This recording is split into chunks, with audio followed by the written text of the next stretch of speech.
Well, don't we have something pretty interesting today?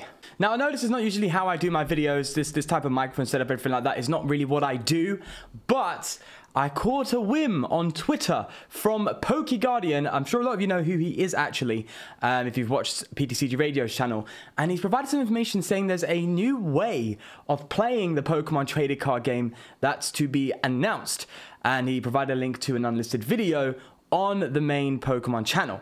And it's definitely interesting to say the least. I don't know if it's more like a board game similar to what the Pokemon Academy board game is, or if it's something that, oh, hit the microphone. Yeah. Or is it a board game plus an online game? Is it just an online game? I don't know. I've only just seen it so far. So we're going to be reacting to the video announcement today and kind of, theorizing what it could be about and stuff like that based on the information we have. So let's get into it.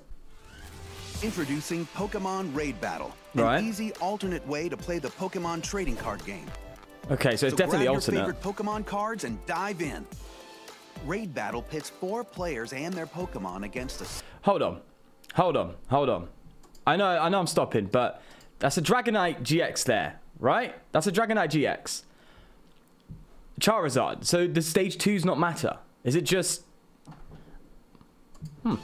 Raid Battle pits 4 players and their Pokemon against a single raid boss. 2,000 HP. Have a huge amount of hit points and powerful attacks to match.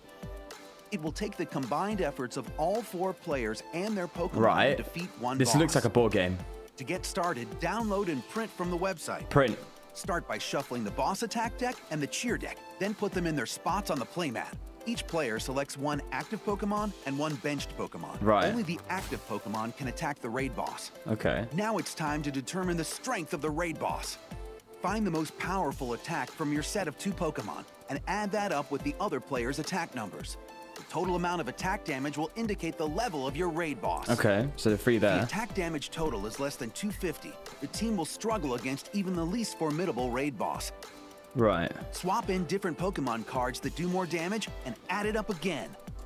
Oh, so the VMAX cards that are going to be used, they're not one particular card. So you can have a Pikachu VMAX with 1,400 HP, one with 2,000 HP, and one with 2,800, depending on the attacks. So that's a way of balancing it out. Okay. And the damage dealt, with their attacks is changed as well. So Volt Tackle on a level 1 is 150, Volt Tackle on a level 3 is 220. I'm assuming this is quite relevant to raid battles in the VGC. I haven't actually played the VGC yet, so I don't know how raid battles work. But if that's something you know about, then definitely let me know. But I also see, raid battle cheer, boss attack, and I also see a discard pile. So is there prizes? I don't know how this works. Let's keep watching. Place the appropriate level raid boss onto the playmat, and now the match begins. 1 at a time, each player chooses their active Pokemon's strongest attack. For your first few games, disregard all text except for the attack damage number when attacking the raid boss. Okay. You can track damage with no damage energies counters provided in the download. Tally up the damage as each player announces their attack on the raid boss. But watch out, after the player's attacks are complete, it's time for the raid boss to strike back. Raid bosses have multiple attacks listed on the boss card. Which attack they use and which players they target is determined by the boss attack deck. On the raid boss's turn, players take turns drawing a card from the boss attack deck and reading it to the other players. If a boss attack card says to draw another card, do so, placing it on the playmat and following the instructions. Don't draw an additional card if you have already drawn the maximum number. I'm really confused here. I'm sure some of you get this, but I'm confused. I'm going to keep going. High-level bosses can draw more attack cards, as indicated by the stars on the playmat. The boss attack card will tell you which attack the raid boss is about to use. Follow the text next to that attack name. Put damage counters on each Pokemon that was attacked. If a Pokemon takes damage equal to or greater than its HP, it is knocked out. Okay. Place a knockout counter on that Pokemon. Pokemon that are knocked out cannot be attacked. After the boss attacks, the 4 players take their next turns. If a player's Pokemon has a knockout counter, it can't attack this round. Instead, it supports its teammates by cheering. Cheering happens first, before any other actions in the round. To cheer, draw a card from the cheer deck. This is the only action the player will take during this turn. All other players can attack as usual. They also have the option to retreat. or switch their active and bench Pokemon before they attack. Oh. When all the players have taken a turn, discard all knockout counters as well as any damage counters that were on the knocked out Pokemon. If the players do damage to the boss equal to or greater than its HP, it's knocked out and the players win. Okay. However, if the raid boss knocks out the player's Pokemon 4 times over the course of the game, the players lose. Okay. Work together and coordinate your attacks to claim victory against the raid boss. As players become more familiar with Raid Battle, they can use the full attack text on their cards for enhanced gameplay. Raid Battle can also be played remotely. Check out the Raid Battle website for additional information. So did he just say that you could use the text effectively to enhance the gameplay? So flip a coin, yada yada. So is there special conditions? Is let's say if it paralyzes it, is it paralyzed? How would that work? If you're considering text, I'm assuming you just don't consider special conditions. This is actually super interesting. This is really, really fun. Okay, so this seems to be like a board type game. They say print, download. So I'm assuming just download it, print it out on some sheets and stuff, and then use your cards. So I'm assuming that's what it is. So it's probably just a little thing you can do at home with friends and family as a type of game to play. I mean, technically, if you're a bit lonely, you could do it just by yourself.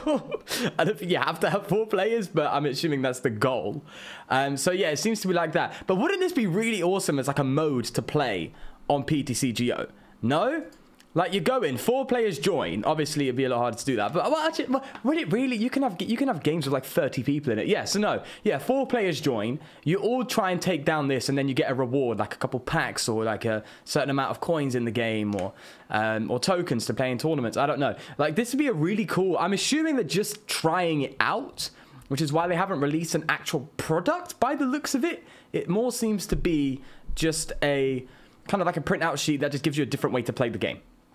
And it seems to be incredibly simplified to a degree. Obviously, it has its own complexities, but I think one of the biggest barriers for people getting involved in the trading card game in general is its complexity. You know, people just, you know, most people I've spoken to that know about the trading card game and collect, they're just like, yeah, you can attach energies every turn. I've heard that. And then they kind of just get lost at the thought of supporter cards and evolutions and all the item cards available. And, you know, people tend to get really overwhelmed by that, so they don't get into the game. So this might just be a way, again, to try and get people into the trading card game through a simpler means, similar to Pokemon Academy, which, again, seems to be about that type of motive. So it seems like they're really trying to find, I keep hitting the mic, really trying to find ways to get people into the game. And using simpler means of doing that as kind of like the stepping stone that would lead to them looking into how the game is played competitively. So it seems that's the motive here. But I honestly would love to see this type of thing as an alternate playing mode in PTCGO. Because now PTCGO is being used a lot because obviously people aren't traveling and playing the Pokemon card game as often, definitely nowadays. So people are using PTCGO to, you know, build their decks and test their decks and stuff like that, so they can play in tournaments. And obviously there's the Players Cup that people are playing in. So, you know, there's definitely things going on with PTCGO now, and there's definitely more people on it, 110%. But PTCGO was mainly used as kind of like just a deck builder tester for people who are playing competitively. Now, there was a player base of people who do play it for fun and actually just play it as a game itself. But I think that the main attention to the TCG was definitely the physical tabletop game, less PTCGO. But if they fleshened out the game, introduced this element, let's say, to PTCGO, it would make PTCGO more of its own thing. And I think it could definitely help. But I'm assuming they're just testing the waters to see how this goes. And it's exciting. It's definitely exciting, to say the least. So yeah, I'd love to try this myself, maybe do a video, get a couple people around and do it.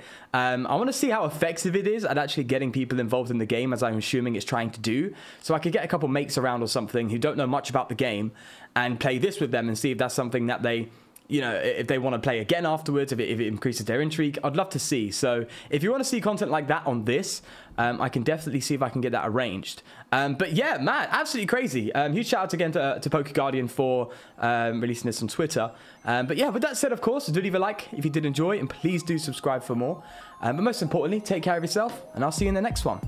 Peace.